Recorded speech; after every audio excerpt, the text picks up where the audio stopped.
Hello and welcome to this week's episode of It's a New Ute. And today it's the debut of the Foton Tunland. Yep, an old name for a totally new vehicle. And we reckon it's got some features that really help it stand out from the crowd. So without further ado, here's some really interesting things you need to know about the new Foton. If you want to get right down to the nitty gritty, then the essence of the Foton Tunland is it's underpriced and oversized. Yep, this 4 model range tops out on price below even the cheapest Ford Ranger dual cab 4x4. And the size? Well, it might be cheaper than a Ranger, but it's also 250 millimeters longer, sitting between it and the enormous Ford 150 Yank Ute. Add in this huge grille and those blacked out alloys, and it's certainly got that big truck look. So like we mentioned, the Foton Tunland's been here before last decade, when it was pretty much derided as one of the worst utes you could buy. In 2014, carsales awarded it a miserable 59 out of 100. But this is an all-new generation vehicle, and Foton and local importer Inchcape promise a heap of work's being put in to making sure it's up to Aussie conditions. Okay, let's start under the bonnet. And in that typical Chinese fashion, Foton's called in some assistance here from some big names. The engine, the 2-litre turbo diesel 48-volt mild hybrid engine, is a co-development with Cummins. The 8-speed automatic transmission comes from ZF, and the 4x4 system with low range, well, that's courtesy of BorgWarner. The worry here is the 120 kilowatt power and 450 newton meter torque outputs. That's a bit underdone by modern Aussie diesel ute standards. But the flip side is that Foton claims its mild hybrid system has outstanding fuel economy, just 8 litres per 100 kilometres combined. Okay, next let's check out the underpinnings. All Tunlands are built on a ladder frame, but while the workhorse V7-C 4x2 and the one we're testing here, the V7-C 4x4, get leaf spring rear ends, the V9s, which are more focused on playtime and family duties, swap to a more compliant, comfier coil spring rear end at the cost of a bit of payload. Righto, to the tray, and what we're talking about here with the V7-C 4x4 is a payload of just over a tonne. Also, you can fit an Aussie pallet between the wheel arches, and this spray-in bed liner is standard, by the way, too. Now, the other thing that is standard for all Foton Tunlands is a 3,500 kilo brake towing capacity, which is a bit of a key number for utes. The other thing, though, is Fotons work really hard to try and keep the payload when towing up. So at 3,500 kilos, you can still throw 700 kilos in here, which is a lot and outdoes most other utes. So jump inside the Foton Tunland V7-C, and what do we find? Well, first impressions, it's all a bit swish. You've got your dual digital screens, synthetic leather seat trim, Apple CarPlay wirelessly connected. Yeah, great, but dig a bit deeper and you see the pricing kind of impacting a bit. You've only got single zone climate control, manual seat adjust, and for the moment at least, there's no Android Auto. It is coming though. On the positive side, there's lots of safety tech, although some of it is a bit annoying, which we'll get to in a minute. Move to the back seat, and this is one of the Tunland's big advantages over, say, a Hilux or a Ranger ute: rear seat space. And that's all thanks to the longer wheelbase and bigger overall length. Yeah, just look at it. There's just heaps of room back here. You're not going to do great for features back here, though. Got these blanks down here where 12 volts and USBs would probably go in a higher spec version.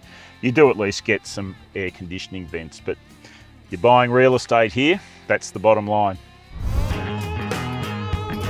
Okay, to the driving. Now it's fair to say, given the price, its origins, and the history of the Foton Tunland as a vehicle in Australia, expectations aren't that high, but it's better than you might expect.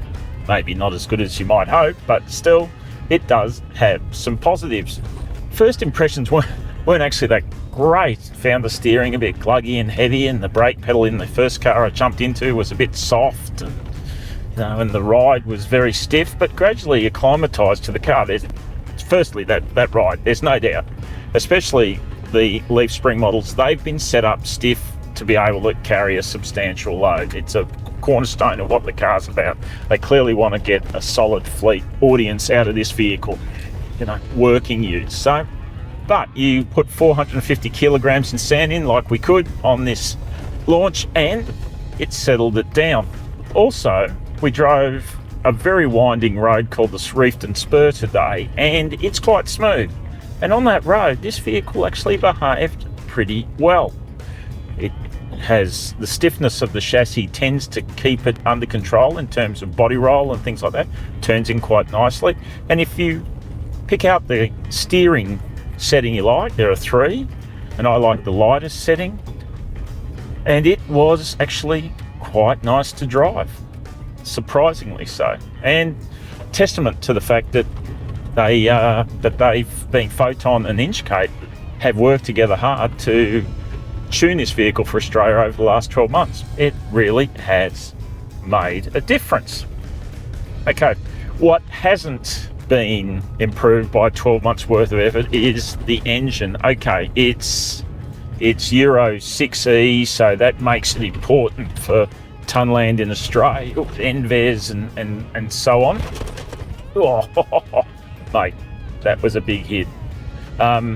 So yes, with NVES and Euro 6E and so on, that is definitely under important, serious consideration. So we get the engine we get, but I hope they can find a more powerful solution in the future, because this is not a strong engine.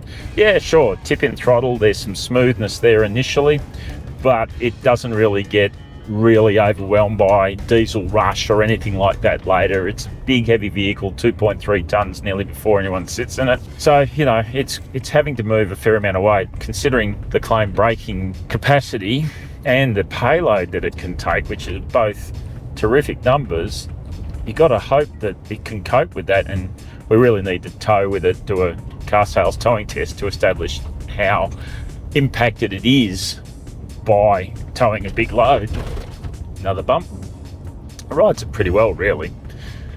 Yeah, so we've got to come back and revisit it on that, because I honestly think the powertrain is the weakest point of this combination. The other thing that is a bit annoying is the interaction with the screens. They're both highly tunable, a lot of features, but not all of them seem to work all the time. There's icons on the dash that a touch and nothing would happen, or they'd take a long time to respond. That steering choice, you've got 3 choices of steering, for instance, in the dash.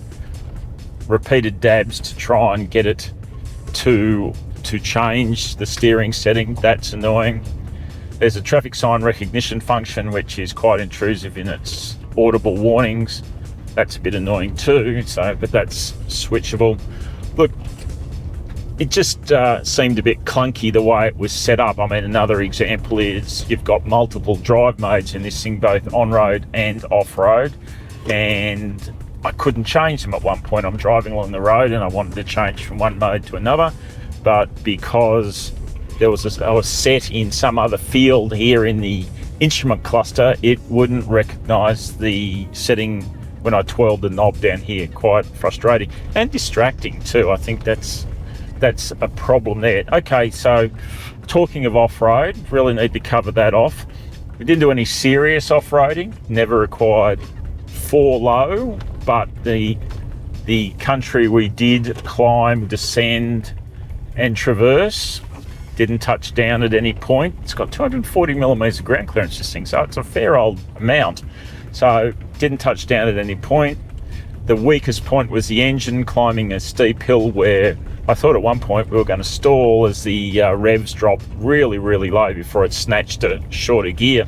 So that was a bit of a concern, but otherwise it behaved quite well off-road. Tested out hill descent control, it worked well downhill. Maybe a bit noisy, but as some systems can be as they clamp on the brakes, but no, seemed to work okay. Overall, some things to like about driving the Tunland, and some things maybe to be a bit concerned about. I'd certainly say if you're intending to carry lots of heavy loads all the time, or think about towing with this vehicle, make sure you have the chance to test it before you buy. Of course, the other thing you've got to think about this vehicle is you're venturing a bit into the unknown. It's not really proven in Australian conditions. It's only got a small dealer network to back it up. But I guess the positive side is it's got a 7-year warranty, 7 years cap price servicing, and 7 years roadside assist. So Foton's putting their money where their mouth is, I guess. And that, folks, is our first look at the new Foton Tunland. Well, there's no doubt it's got some real selling points. There's a few negatives as well, and whether that combination is going to add up to an attractive enough package to attract attention in the ever more crowded ute market, we'll wait and see. I mean, the basic good news is it's definitely better than its predecessor, and certainly evidence that Chinese vehicles continue to improve. Stay tuned, because we'll be back with a more in-depth dive into the Foton Tunland real soon. Look forward to seeing you then.